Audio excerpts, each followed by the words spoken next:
right, now let's talk about some very nasty weather and nasty results overseas. Brand new video now showing the moment that crushing storm surge from Typhoon Haiyan hit the Philippines.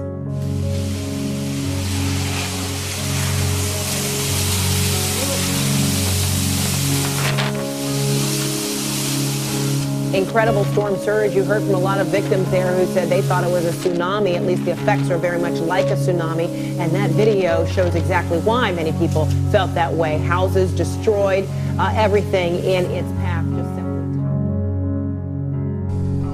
It's been 10 days since the super typhoon ripped through the Philippines, and as the death toll continues steadily to mount, a new video is emerging showing how a huge tidal surge dragged away homes and people. But it's only if you take a video camera into the air that you can begin to get a handle on the true dimension of this disaster. Look around you and imagine how it must have felt standing here on Magallanes Street in Tacloban City as a towering wall of water raced in from the ocean. But take a look. The pictures speak clearly for themselves. Wherever you look, international organizations and government rescue teams are hard at work pulling away debris, still looking for bodies of the dead, trying to bring relief to the survivors. But seeing the scale here, you begin to understand how daunting a task that will be. It's a task that could take months, maybe years, to rebuild. Carl Penhall, CNN, Tacloban, the Philippines. All around us you hear the sounds of windows breaking. The staircase behind me is now basically a waterfall.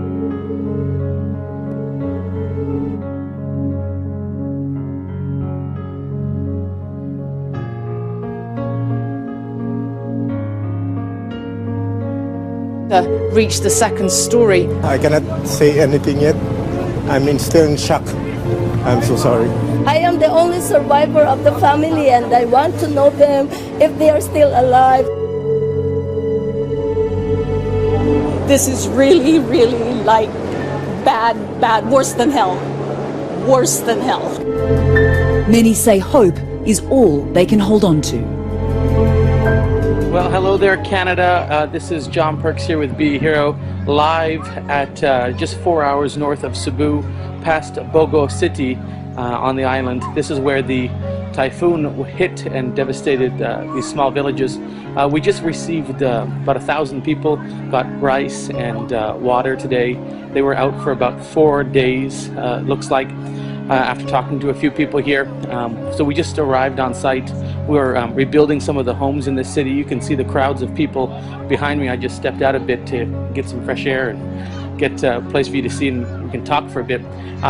There's a lot happening here that I really can't even begin to say in the short time that I have with you. But I wanted to communicate, man, there's such an urgency.